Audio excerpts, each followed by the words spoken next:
This is the Cycles of Matter, Section 3-3, Part 2.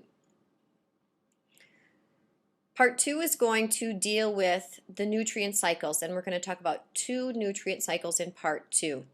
The definition of a nutrient is that nutrients are all the chemical substances that an organism needs to sustain life. Like water, nutrients are passed between organisms and the environment through what is called the biogeochemical cycle, which we defined in the previous podcast. The 3 cycles that we are going to be looking at are going to be the carbon cycle, the nitrogen cycle, and the phosphorus cycle. And one important thing to remember is that oxygen participates in all of these cycles. So the first cycle is the carbon cycle, and you will have a picture of the carbon cycle in your note packet. Carbon is a key ingredient of living tissue. So all living things contain the element carbon. There are 4 different processes that move carbon through its cycle. First process is the biological process. And examples of a biological process are photosynthesis, respiration and decomposition, and the take-up and release of carbon and oxygen. The second process is geochemical processes. Examples of this are erosion and volcanic activity. These release carbon dioxide into the atmosphere and oceans. The third process is mixed biogeochemical processes. Burial and decomposition of dead organisms and their conversion under pressure into coal and petroleum store underground carbon. And the fourth process is human activities.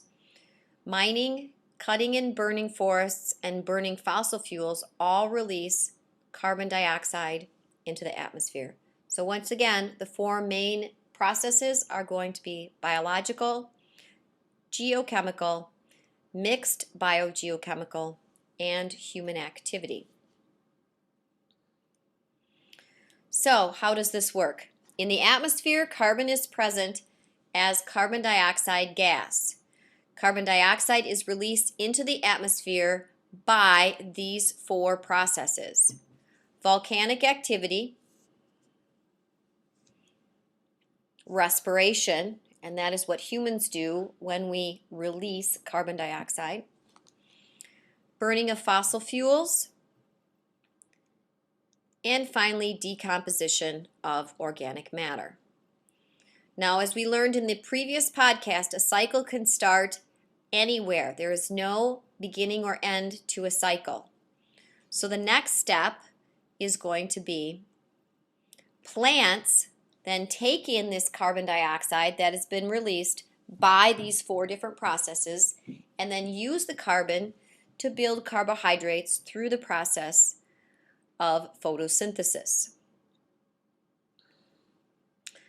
The carbohydrates are then passed along food webs to animals and other consumers, which means, if you remember from our food chains and food webs and pyramids, the bottom are the producers, the next level then are the herbivores that eat the plants, and then the carnivores eat the herbivores. So once again, that's how these carbohydrates get passed along that have been made in the plants by photosynthesis. In oceans, carbon is found along with calcium and oxygen in what's called calcium carbonate. And when we did our life lab, the shell that we were examining as a product of a living thing, that is made of calcium carbonate. And shells are formed by marine organisms. Calcium carbonate accumulates in marine sediment and in the bones and shells of organisms. So that's why we classified that as a product of a living thing, is because it contained carbon. Eventually these compounds break down and the carbon then returns to the atmosphere. So those would be the steps to the carbon cycle. The next cycle is the nitrogen cycle. You will once again have a picture of the nitrogen cycle in your note packet so that you can follow along and answer questions. All organisms require nitrogen to make amino acids, which are used to build proteins.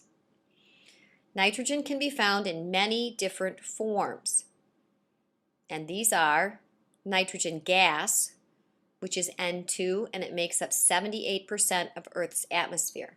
Oxygen is not the main component of Earth's atmosphere, nitrogen is. Ammonia, nitrate ions, and nitrite ions are found in the waste products and in dead and decaying matter. So when things decompose and break down, they give off nitrogen. And finally, we find nitrogen in plant fertilizers. How does this cycle work? This cycle is a little more complex and a little more difficult to understand than the carbon cycle. Bacteria, which live in the soil and on plant roots called legumes, and this is going to be an important word that you remember, legumes, and the legumes are these little nodules that are on the roots of these legumes. An example of a legume would be a soybean plant. These convert nitrogen gas into ammonia in a process known as nitrogen fixation. Other bacteria in the soil convert ammonia into nitrites and nitrates. And if you know of any farmer, the reason that the farmers rotate their crops between corn and soybeans is because corn takes out the nitrogen out of the soil, and the soybeans put nitrogen back into the soil. So that's a natural way of replacing nutrients that have been taken out. Producers can use them then to make proteins.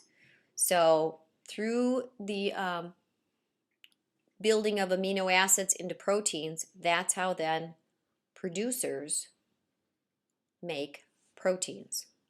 Then consumers, which are us, we eat the producers and reuse the nitrogen to make our own protein. So in order for us to get nitrogen, we have to consume other things that have eaten plants.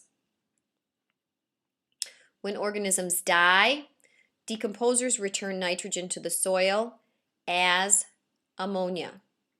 And I'm sure that you have smelled this particular smell before. And an example which might gross you out is like cat urine. That would be the smell of ammonia, or even human urine. Yeah, I know that's what you wanted to hear.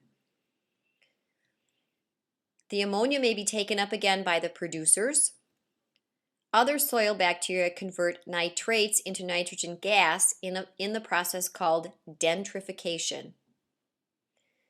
And by this process, nitrogen is then released into the atmosphere again. As you can see, these steps cycle through, and basically it's just you learning the steps in order to figure out how the cycle works. That concludes podcast 3-3, part 2.